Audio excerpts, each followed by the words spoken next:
What's up? Only me, Gooner Channel here. Not so much a preview of today's game, more a kind of... I just wanted to address some feelings that I think we're all going through at the moment. This has not been the season that we hoped for. Today we get to take on Manchester City, and I personally might be feeling very differently from the rest of you. There's a lot of confidence out there. It's just got such a damp squib feeling about it for me. Liverpool winning yesterday, and it's very hard to get away from the sense that they're just not going to slip up. They're not going to slip up in the way that I think I'd expected or hoped. Maybe it was just hope. They are going to grind out results. Going away to Bournemouth and winning 2-0, even with a slice of luck, it's just what we haven't been doing. You know, we haven't been going away to teams like Bournemouth. Obviously, we got beaten there. Yes, we've had some misfortune. Huge amounts of it. This season was supposed to be, as I said, the season that we caught up on Manchester City if they slipped. And boy, they have slipped. But even in slipping as badly as they have, they're not that far behind us. And I think that speaks to things that haven't gone well at Arsenal. The squad is threadbare. I mean, my match preview for this, I have no idea who's going to play, really. And I think that's part of our problem. Hopefully David Raya is fit, because I don't think anyone was impressed by Neto. Hopefully Jurriën Timber fills in at right back, because I think that was the first time we've won a game with Thomas Partey at right back. And frankly, it wasn't because he was at right back. Probably would have been an easier game if he hadn't been. And he's been playing really well, and there's been talk about offering him a contract extension, which I actually would quite like. So hopefully we've got Timber at right back, Gabriel and Saliba. Such a difference it makes having both of those two together. As to left back, obviously Miles Lewis-Skelly can play, but would you play Calafiori or Skelly? Lewis-Skelly, I don't know. There's something combative about Miles Lewis-Skelly that I really love for the big occasion. Maybe he's the right player. But I wouldn't be surprised if there were several changes to the five people I've just mentioned. God help us if it's Neto, Partey, Kivior. I don't know. So in the midfield, if he is able to play Timber at right back, then Thomas Partey, Declan Rice seems a strong choice with Odegaard. Up front is tough, and up front is another reason why I think we're all so gloomy. Look, it's just today and tomorrow left of the transfer window. We now know we're not signing Matheus Cunha. But there's a longer growing... We're not signing Ollie Watkins either if he came off yesterday after, unless that was just a ruse. But it doesn't look like we're signing Ollie Watkins. I still don't really understand what we're doing, trying to sign Ollie Watkins, really. There's more talk today that we might be making an official bid for Naipan. He's not the position we need. He's not ready, really, but... by all accounts, he's a great player and someone I'd be quite happy to see in an Arsenal shirt if what I've heard about him is half true. It's just not having a striker. I don't hate any of our players. Raheem Sterling, though, maybe this is the match he finally does something a bit impressive. I don't think he looks terrible. But come on, like when it's going against you, missing a penalty as well. So the game against Girona was a huge disappointment. Our transfer business is a huge disappointment. I'm so tired of people telling me we need a striker as if everyone didn't already know that. We've got one fit striker who isn't really a striker. So, of course, we need a striker.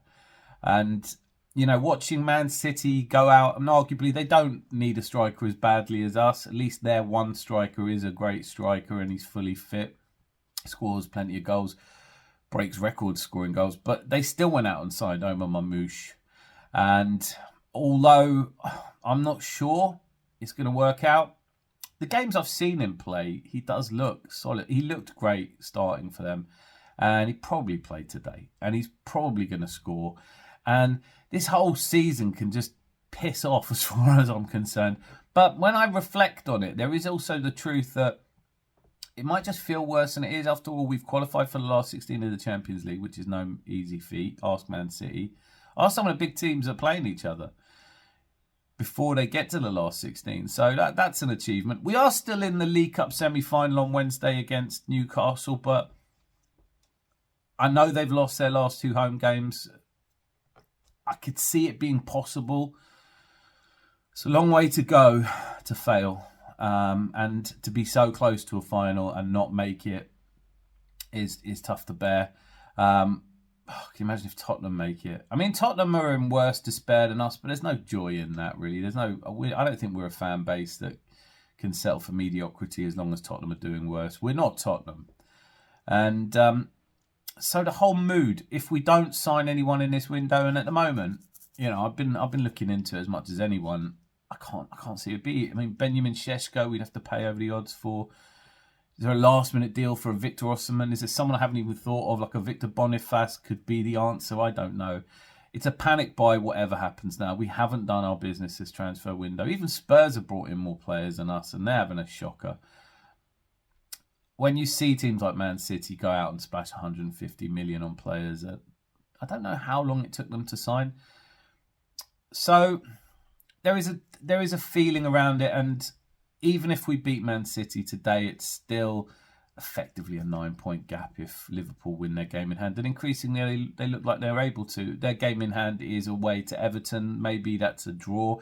Maybe it's a defeat.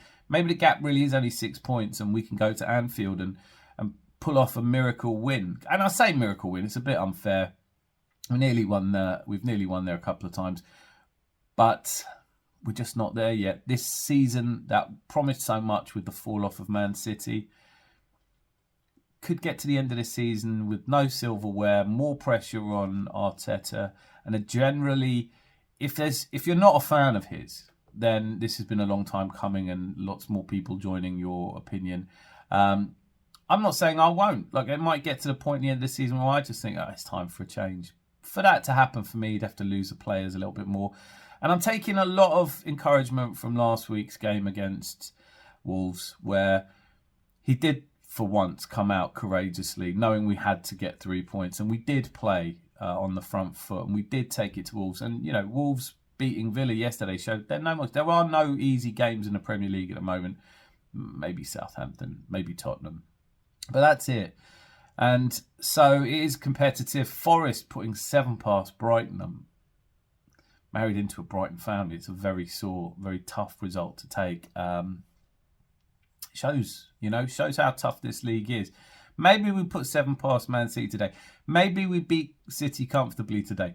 Maybe what we all need is 1, 2, or 3 of the next 3 suggestions I'm making. 1, we beat City fairly comfortably. We turn around the result at St James's Park on Wednesday. We go through to a final. And before the deadline day tomorrow at 11 o'clock, people keep saying the window's slamming shut. Our window's like the window on a submarine. It hasn't even been open a crack. We haven't, there's no one, you can see out of it, but no one's coming through it. No one's climbing through our window.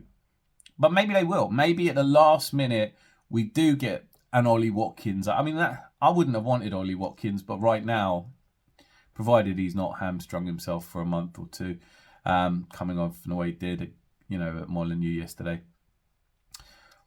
Perhaps it will be Alexander Isak. That's what we've been working on all transfer window, and much to the chagrin of Eddie Howe and Newcastle, he has put in a request to leave and he wants to go, and there's nothing anyone can do about it. And we put 130 million up. After all, it's not my money. Let's do it. But if we can do those 3 things, maybe the season does turn around. Even if those 3 things don't happen, we still don't have to give up on the Premier League. I've said it so many times. I'm going to keep going until it's impossible. But I think it's fair to acknowledge that I'm feeling a bit... Today is not filling me with excitement. I'm not looking forward to the match. At best, we squeak a win, which doesn't alter the title race measurably at all. It does put a bit more distance between us and City. Because if City go on one of their typical last 10 game surges and overtake us to finish second, that's going to be even more hard to bear.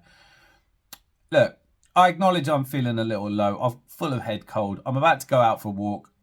On the positive side, it's a crisp blue sky. I'm going to go for an hour-long walk in nature, and hopefully that'll lift my spirits. Then I'm going to settle down to watch the Then I'm going to settle down to watch the City game, and I'm doing a live tonight at 10:30, sponsored by Lemsip. and won't be going on as long as they normally do. And then tomorrow night, I'm doing a transfer window special live. Feel free to join in the comments. If you have something you want to say, you're invited on. Who knows? Who knows? But at the moment, it feels a little bit like, let's just get this season over with. And I'm saying that we could win the Champions League. Am I being too negative? Let me know in the comments. Do you feel completely different? I want to hear from you. I need a little boost from you guys. I think we have enough about us to beat this City side at the moment. They haven't looked good. We are at home. We should be up for this. The fans will be on top of the game. They'll be right up for it. And such a difference it makes at the Emirates when the fans are up for it. Hopefully I am a lone voice of misery in an otherwise ebullient and upbeat Arsenal fan base. Just dreading all the post-match shouty, ranty Arsenal stations. Hopefully we can do something to keep them quiet today. Let me know in the comments how you feel. And come on, you Gunners. Till I see you later on. Be lucky. Lots of love.